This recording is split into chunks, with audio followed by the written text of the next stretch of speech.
សួរខ្ញុំបាទឈ្មោះចម្រើនបច្ចុប្បន្ននេះខ្ញុំមានអាយុ24ឆ្នាំហើយខ្ញុំជាអតីត supervisor ក្នុងវិស័យ food and beverage service ពីមុនឡើយពេលដែលខ្ញុំអត់បានចូលក្នុង PSR ខ្ញុំ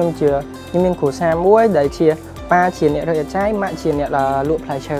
ហើយខ្ញុំតែងតែខ្វះខាតទាំងថវិកាទៅរៀនទាំងការញ៉ាំសូម្បីតែពេលខ្លះខ្ញុំឆ្លៀតពេលទៅរកចាយជាមួយនឹងប៉ាហើយទៅលក់ផ្លែឈើជាមួយនឹងម៉ាក់បន្ទាប់មកខ្ញុំទៅរៀនបដាទាំងខោអាវលហែកខ្ញុំទទួលបានជំនួយពី PSR ក្នុងកំឡុងឆ្នាំ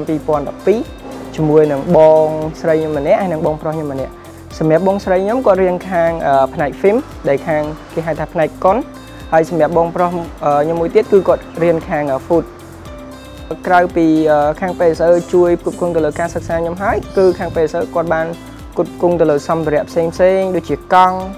ដូចជាអង្ករឬមួយក៏ម្ហូបម៉ាក់ខ្ញុំក៏គាត់ទទួលបានការបណ្ដុះបណ្ដាលពី PSR ដូចគ្នាគឺគាត់បណ្ដុះបណ្ដាលក្នុងវគ្គខ្លីដែលគេហៅថាកាត់ដេមបន្ទាប់ពីខ្ញុំទទួលបានការបណ្ដុះបណ្ដាលនៅ PSR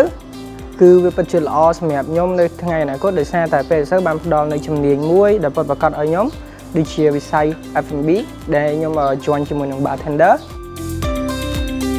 ពេលដែលខ្ញុំចូលរួមការប្រកួត Morning Cup ខ្ញុំទទួលបានជ័យលាភីលេខ1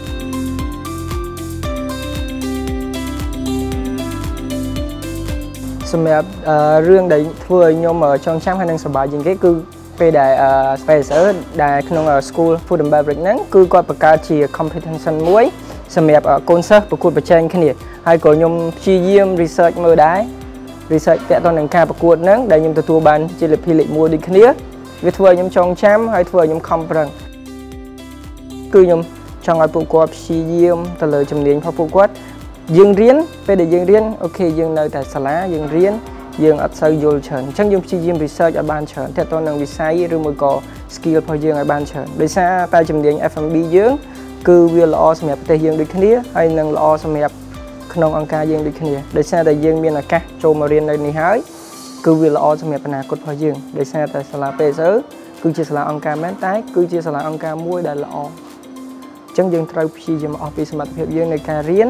អរគុណច្រើនជម្រាបលា